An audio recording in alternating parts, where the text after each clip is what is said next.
Novi, mahasiswi Universitas Esa Unggul, jurusan Psikologi, Fakultas Psikologi semester 3. Pada kesempatan hari ini saya ingin share video tugas ujian tengah semester statistik deskriptif pada program pengelolaan data statistik. Berikut videonya. Halo, selamat malam semuanya. Baik teman-teman, sebelumnya izinkan saya memperkenalkan diri. Perkenalkan, saya Novi.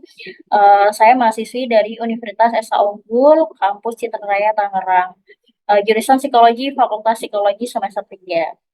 Nah, dalam video kali ini saya ingin share materi pada mata kuliahan program pengelolaan data statistik pada sesi atau bab uji asumsi ya teman-teman.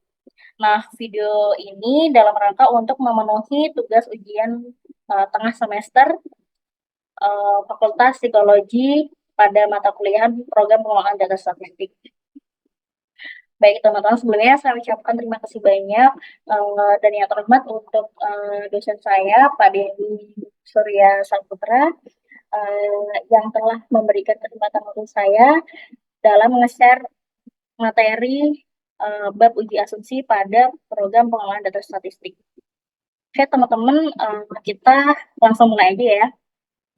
Nah, di sini saya menggunakan materi dari teman kelas saya, Kak Farmanita dan Kak Royani.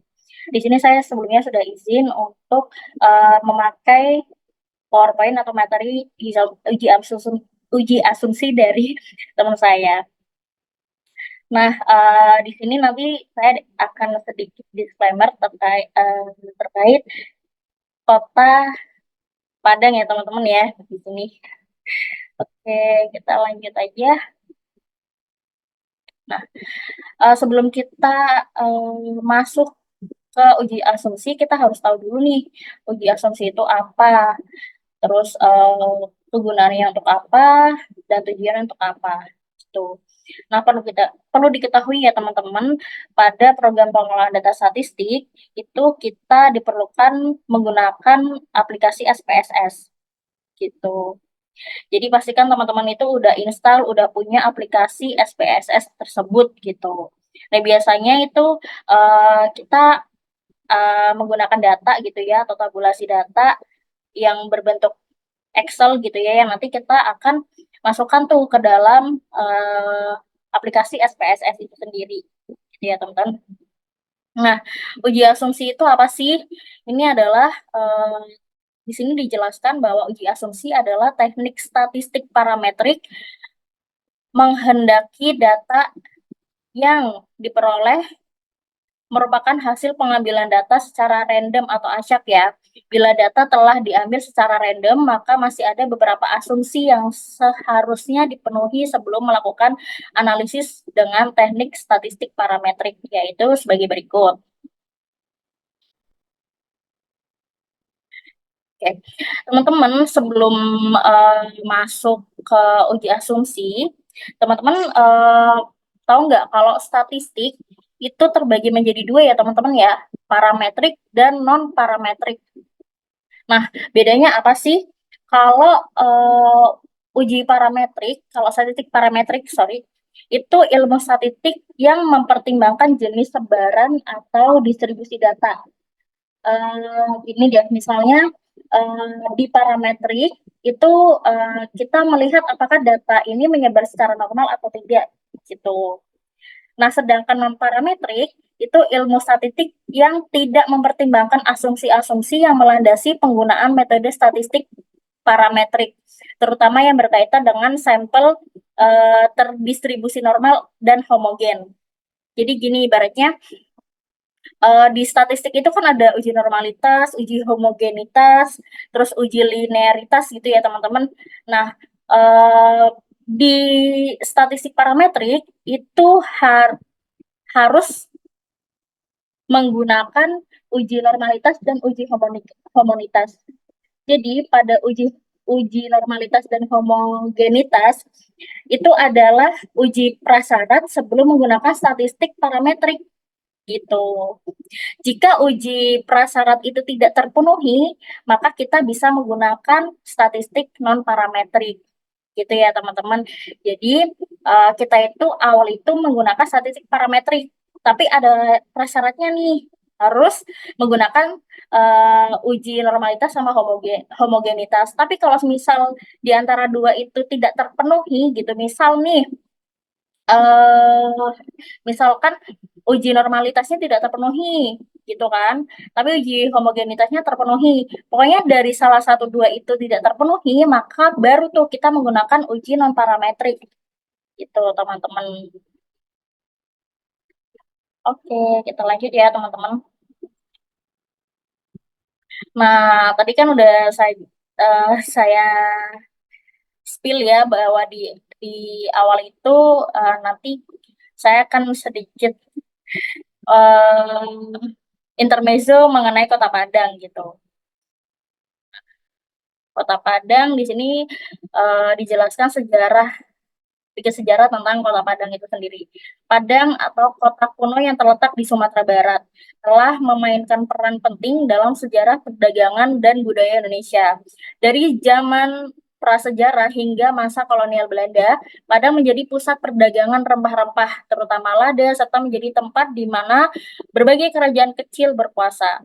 Setelah meraih kemerdekaan pada tahun 45, Padang terus berkembang sebagai kota industri dan perdagangan yang signifikan meskipun mengalami bencana alam seperti gempa bumi pada tahun 2009 ya, yang kita ketahui. Hari ini pesona alamnya yang indah dan kekayaan budayanya termasuk masakan khas seperti rendang tetap menarik wisatawan dan menjadikan Padang sebagai salah satu destinasi utama di Sumatera Barat. Tuh, kita nggak asing lagi ya sama kota Padang. Apalagi kalau kota Padang itu pasti khasnya itu nasi Padang gitu ya teman-teman ya. Oke, kita lanjut. Nah, kita balik lagi nih ke uji normalitas. Uji normalitas dilakukan untuk mengetahui apakah distribusi sebuah data didapatkan mengikuti atau mendekati hukum sebaran data normal baku dari Gauss. Sebaran data yang normal jika digambarkan dengan grafik poligon akan menyerupai bentuk bel, lonceng, genta. Distribusi data tersebut tidak positively skewed atau menceng ke kiri itu memiliki frekuensi yang relatif lebih banyak di sebelah kiri dan ujung kurva cenderung meruncing ke kanan. Untuk negatif squid itu melenceng ke kanan. Kalau tadi kan ke kiri ya, yang positif. Kalau yang negatif itu ke kanan. Memiliki frekuensi yang relatif lebih banyak di sebelah kanan dan ujung kurva cenderung merincing ke kiri. Segala sesuatu yang ada di dunia ini mengikuti hukum sebaran data normal seperti skor, IQ, tinggi badan, berat badan, dan lain-lain ya teman-teman. Orang yang skornya IQ-nya rendah sekali, kurva sebelah kiri dan tinggi sekali kurva sebelah kanan gitu. Lebih sedikit dibandingkan skor IQ rata-rata.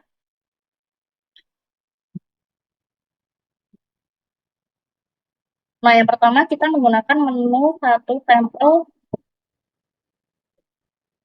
KS. Hasil uji normalitas dengan menu satu sampel KS dapat dilihat dari nilai SIG, Kolmogorov, Smirnov dengan ketentuan sebaran data normal bila P lebih dari 0,05 dan sebaran data tidak normal bila P kurang dari 0,5. Jadi syarat penerapan statistik parametrik itu data terdis terdistribusi tuh normal gitu ya. Nah, untuk mengetahui data distribusi normal itu biasanya kita menggunakan uji normalitas, teman-teman. Terus sampelnya juga harus homogen. Itu kita dapat mengetahui dengan menggunakan uji homogenitas. Dan jumlah sampel biasanya N lebih dari 30. Jenis data biasanya interval dan rasio ya, teman-teman. Sedangkan kalau non parametrik itu biasanya data tidak harus terdistribusi normal atau homogen. Kalau yang parametrik itu kan harus normal, tapi kalau yang non parametrik itu nggak harus. Terus jumlah sampelnya juga kurang dari ya 30. Kalau yang parametrik itu jumlahnya atau N-nya lebih dari 30 biasanya.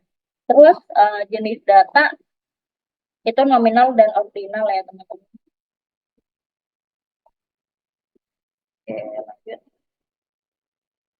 contoh filenya. Nah, ini tabulasi data yang udah kita masukin ke SPSS. Di sini ada keterangan bahwa satu gender lelaki, gender atau jenis kelamin itu satu itu untuk wanita, dua untuk pria. Terus ini untuk angkatan nih. Yang pertama angka satu itu untuk angkatan 2020 sampai sampai 4 itu untuk angkatan 2023. Nah, yang pertama kita ke analyze, terus kita non parametric test, terus ke legacy dialog, dan kan tadi kita mau mau mau uji nih untuk satu sampel KS ya. Nah, kita klik yang ini. Nah, kita cari untuk nilai tugas ya. Kita masukin ke test variable list ya, teman-teman. Nah, terus tinggal oke. Distribusi data normal bila nilai signifikan atau P lebih besar dari 0,5 dan distribusi data tidak normal bila nilai signifikan atau P kurang dari 0,05. Nilai P pada data di atas adalah, nah ini ya, nilai P-nya ini nih, 0,172. Berarti lebih besar ya dari 0,05. Jadi distribusi data tersebut adalah normal. Oke ya teman-teman.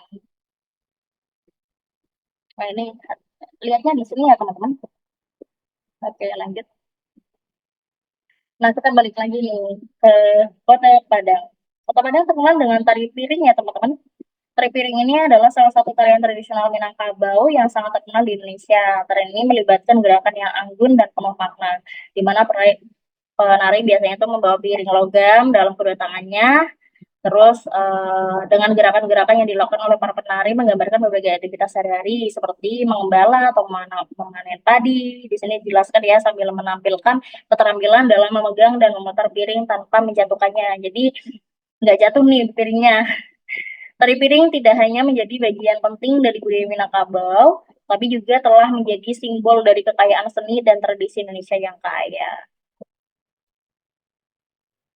Oke, yang kedua kita bisa menggunakan menu explore.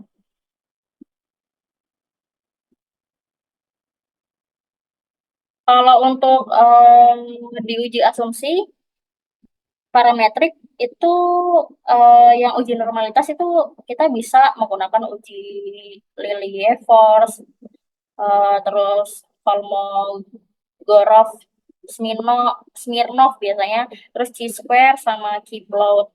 Kalau homogen biasanya ada uji F, uji Bartlett, uji T, uji ANOVA satu jalan biasanya.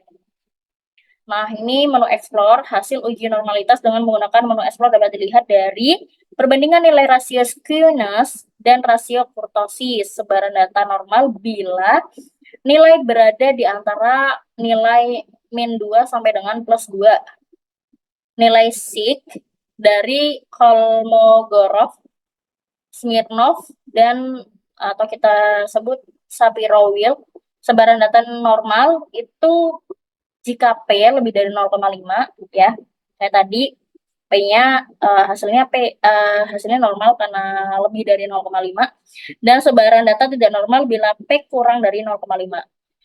Gambar normal Kiki plot sebaran data normal bila data terbesar di sekitar garis lurus dari kiri bawah ke kanan atas ya teman-teman.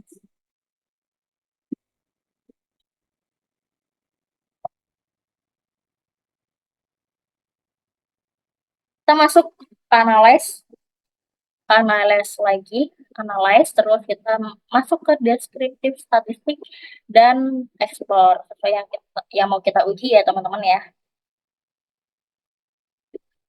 Terus nilai UTS kita masukin ke dependent list. Nah, terus kita pilih yang plot ya teman-teman. Sorry. Nah, kalau udah kita pilih yang plot. Yang plot. Nah, terus klik normality sama vektor ya. Kemudian continue.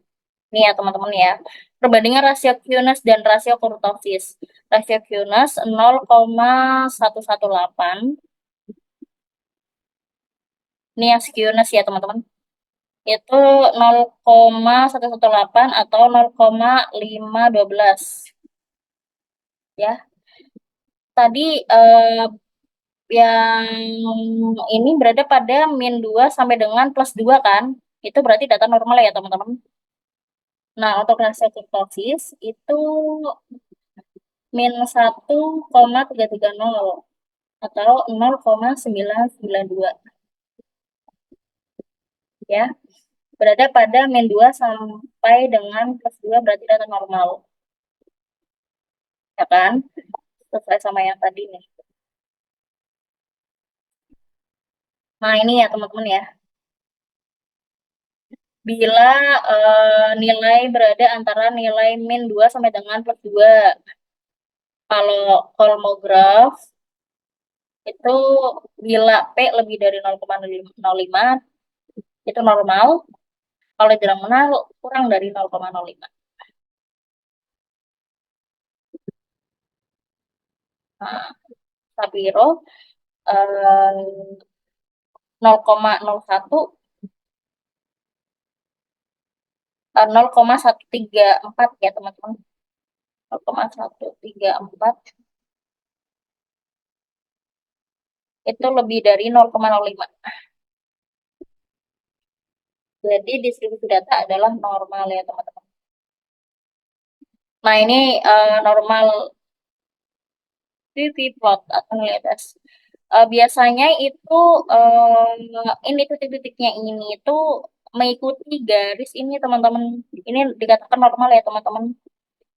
Jadi titik-titik ininya itu mengikuti garis ini. Ini dinamakan normal.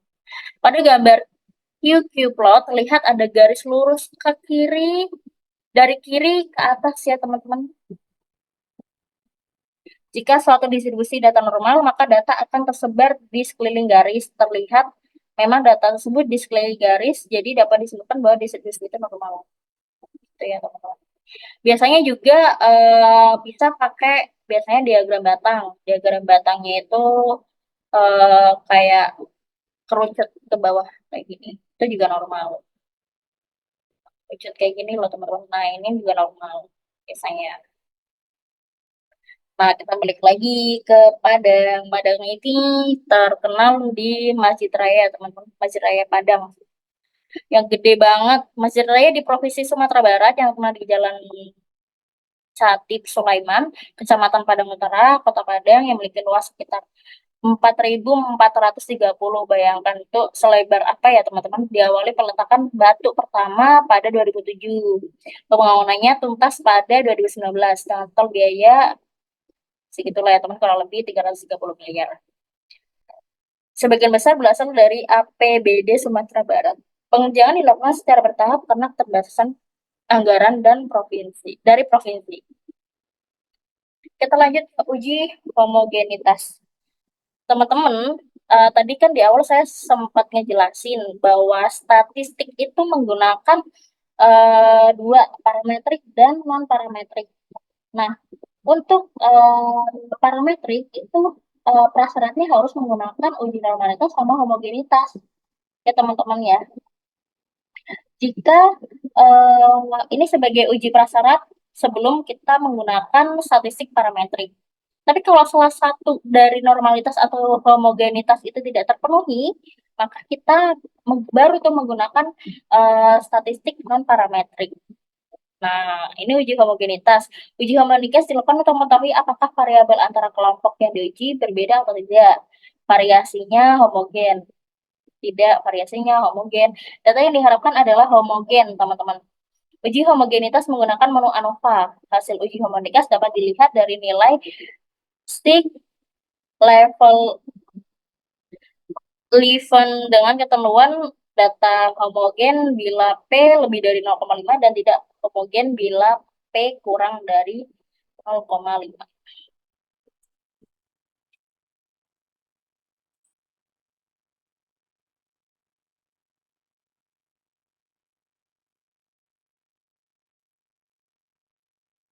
Biasanya untuk uji homogen ini membandingkan data, data harus sejenis biasanya teman-teman.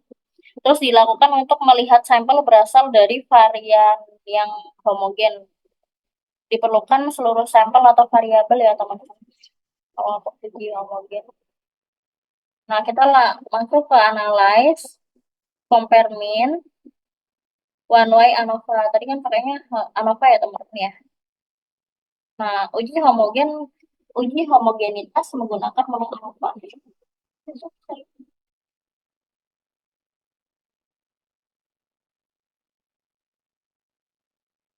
Kita pakai one way ANOVA. Nah, kita masukin nilai tesnya ke dependent list sama gender. Jenis kelaminnya kita masukkan ke faktor. Kita masuk ke option. Sorry. Nah, kalau udah kayak gini, kita pilih yang option ya, teman-teman. Yang ini, option. Terus pilih yang homogenitas of variable test. Nah, ini ya, teman-teman. Data homogen apabila P lebih dari 0,5 dan tidak homogen bila P lebih kurang dari 0,5. Relevant statistics 0,869. Ini ya, teman-teman. 0,36 dan P-nya 0,364.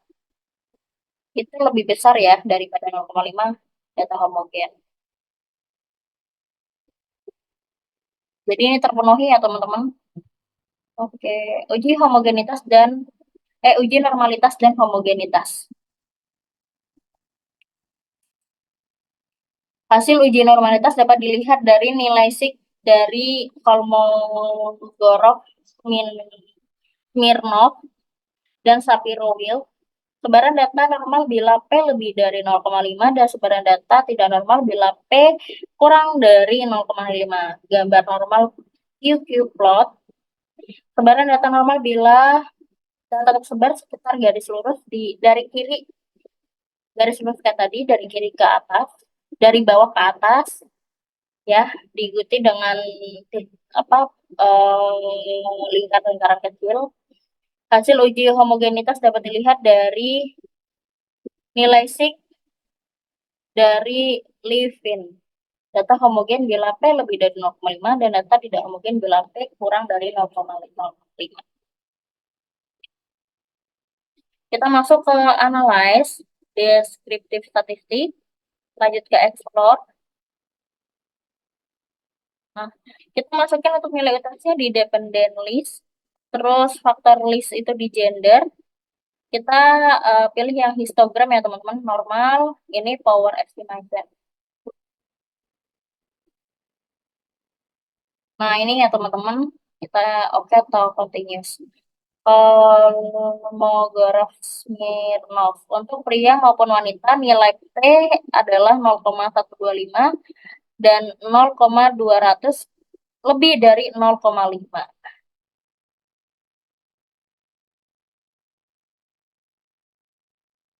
0,125. Ini ya. Ya, Kolmogorov Kolmogorov Smirnov itu 0,126.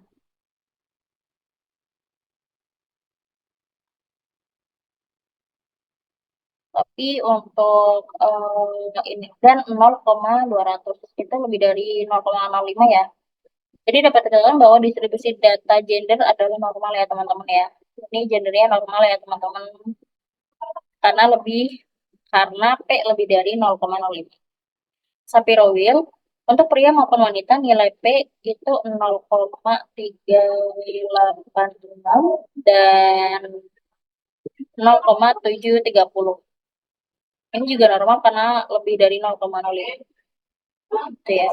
Diperoleh P 0,811 lebih dari 0,5. Ini ya teman-teman. Jadi dapat dikatakan data berasal dari populasi yang homogen. karena lebih dari 0,05.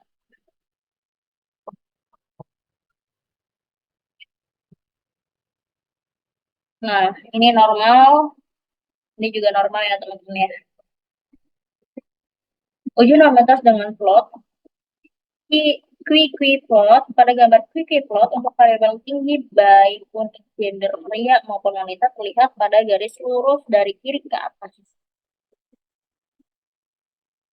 dan dikelilingi oleh lingkaran-lingkaran kecil itu ya teman. Garis itu berasal dari nilai Z. Jika suatu distribusi data normal, maka data akan tersebar di sekeliling garis. Terlihat bahwa memang data tersebut di sekeliling garis. Jadi dapat disimpulkan bahwa distribusi data itu adalah normal ya teman-teman.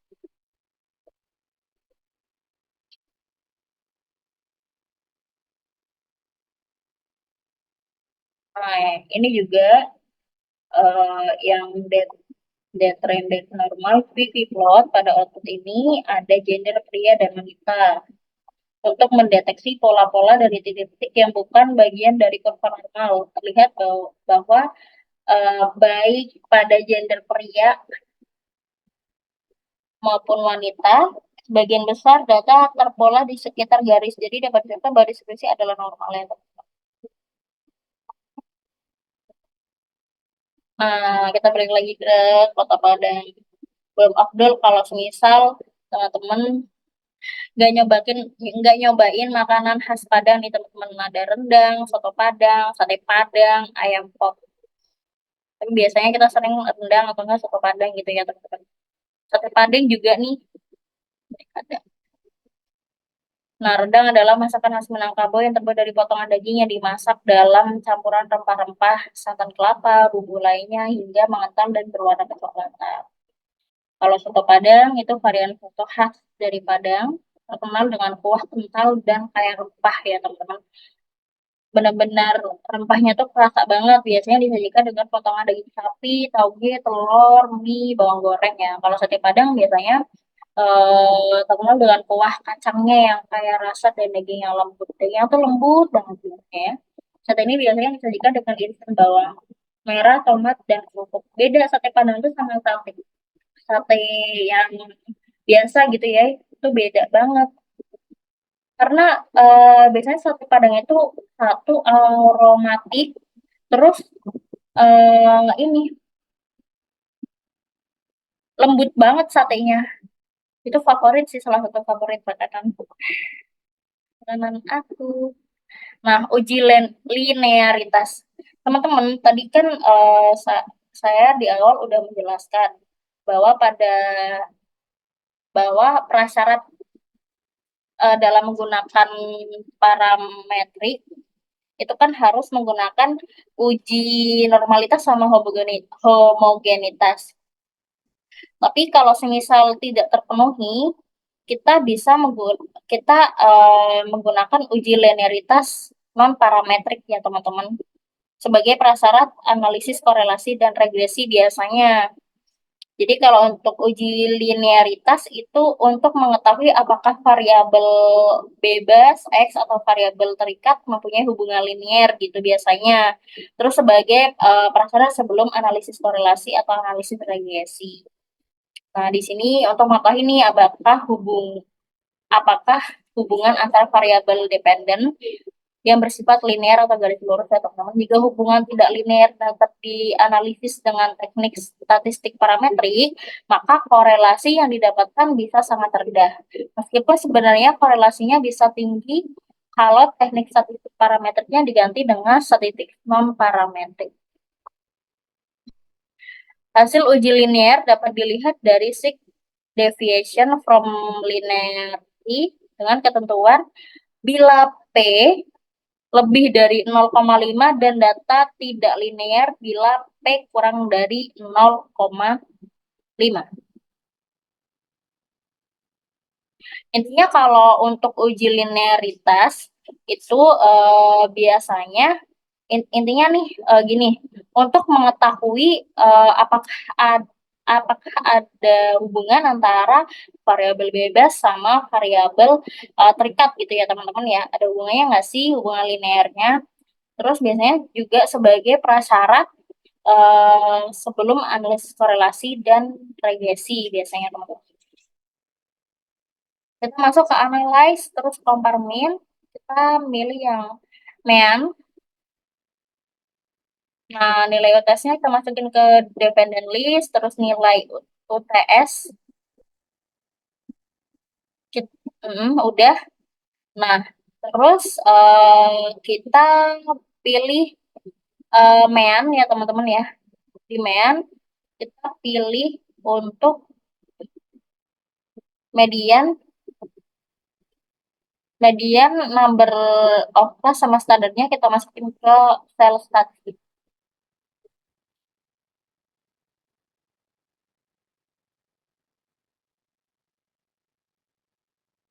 Klik yang tes for linear, yang tes for linear karena kita ingin uji linearitas. Nah, oke, country-nya atau oke ya teman-teman. Data linear bila P lebih dari 0,5 dan tidak linear bila P kurang dari 0,5. Datanya kita ketahui bahwa ini ya teman-teman ya. Deviation from linear itu di 0,590 berarti lebih dari 0,05. Jadi data linear ya teman-teman. Ini datanya linear.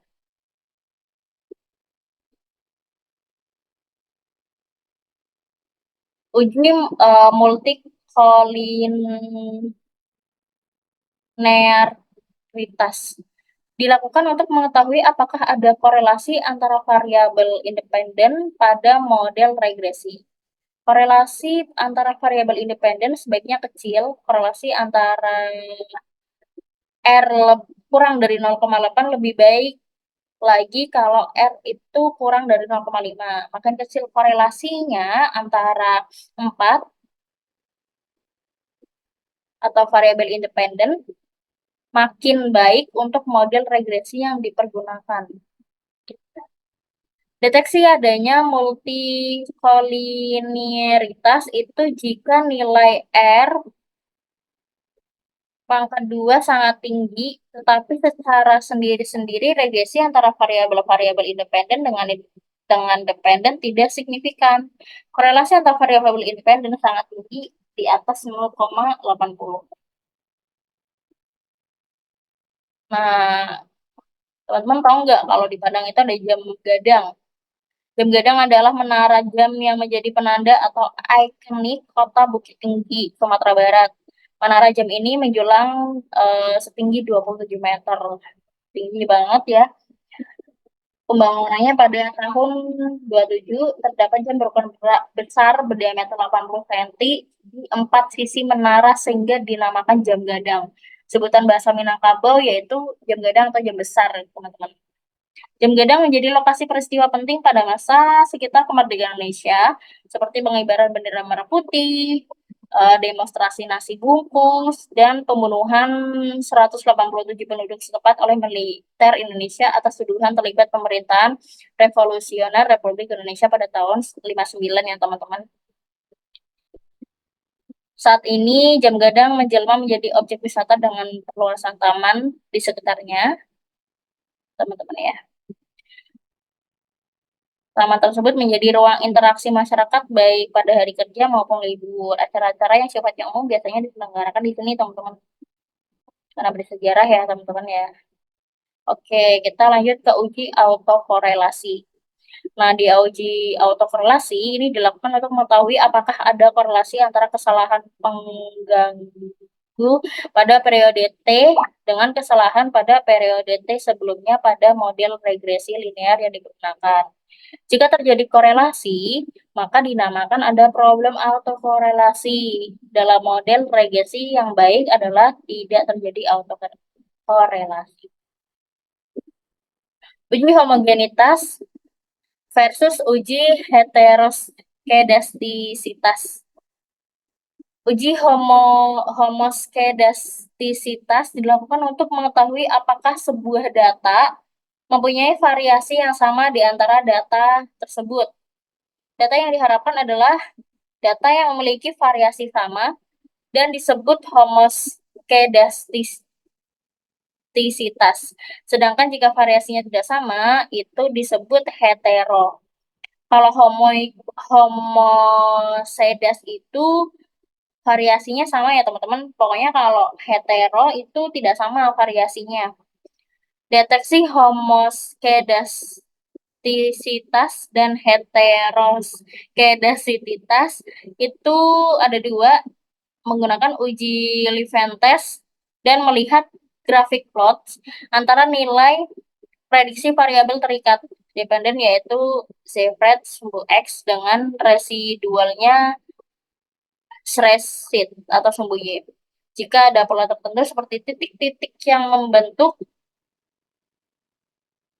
pola tertentu yang teratur, gelombang melebar kemudian menyempit, maka mengidentifikasi telah terjadi variasi tidak normal, teman-teman, atau kita sebut heteroskedastisitas. Jika tidak ada pola yang jelas atau teratur serta titik menyebar di atas dan di bawah angka 0 pada sumbu Y, maka tidak terjadi heteroskedastisitas. Itu teman-teman. Terima kasih. Ya, mungkin cukup sekian teman-teman dari uji asumsi ya teman-teman ya. Pokoknya untuk uji asumsi itu dalam statistik itu kita menggunakan dua, parametrik dan non parametrik. Nah, pada statistik parametrik itu ada prasyaratnya menggunakan uji normalitas dan uji homogenitas. Jika dari salah satu tidak terpenuhi, maka baru kita menggunakan uji non parametrik ya teman-teman. Gitu. Nah, di uji non parametrik itu kita nanti akan sebagai prasyaratnya untuk analisis korelasi dan regresi biasanya menggunakan uji linearitas teman-teman gitu. Baik teman-teman, paling itu aja sih tambahan dari saya. Artinya kalau uji normalitas sama homogenitas itu tidak terpenuhi, maka kita menggunakan non parametrik.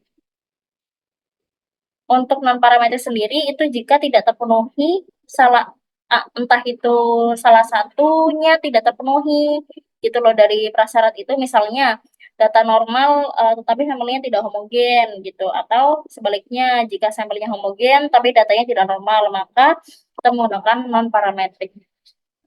Kurang lebihnya kayak gitu ya teman-teman. Akhir kata saya ucapkan terima kasih banyak. Mohon maaf jika ada kesalahan dalam pengucapan atau kesalahan atau kekeliruan dalam menjelaskan. Mohon dimaafkan. Sekian dari saya. Terima kasih. Wassalamualaikum warahmatullahi wabarakatuh. Bye bye.